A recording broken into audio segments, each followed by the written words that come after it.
What are your tips for disconnecting and unwinding from the harsh components of the job? That's a good question. The answer is to be able to disconnect sometimes.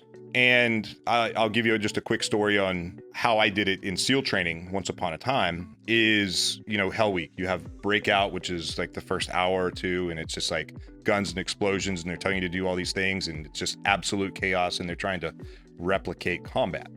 One of the guys that had already been through Hell Week, but he was injured and he was, recovering so he could join back in the next class. He said, while you're in Hell Week, like during that breakout session, at some point, step off to the side, stop and look around and see what's going on. And I was like, okay, check. That seems cool. And then at some point I remembered that. One of the instructors was like, go hit the surf. And so I grabbed a swim buddy and I let my boat crew leader know, hey, I'm going to go hit the surf. I'll let you know when we get back.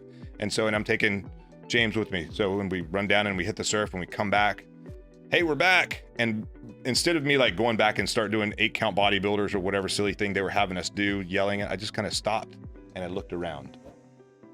And I was like, holy crap.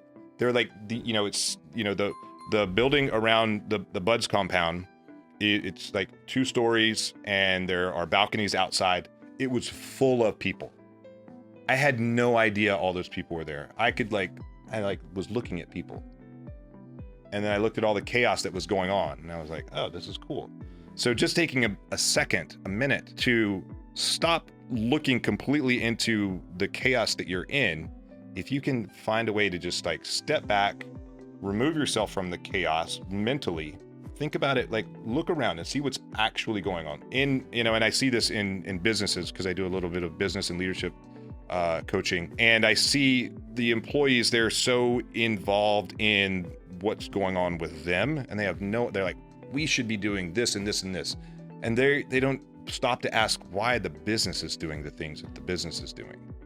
And, but leaders at the top, they need to be aware of what's going on with the people, their employees, and what's going on with the employees and why they're happy or unhappy or whatever, and get down to that kind of deck plate level. This is why we're doing this. I understand that you have concerns about this, but this is why we're doing it.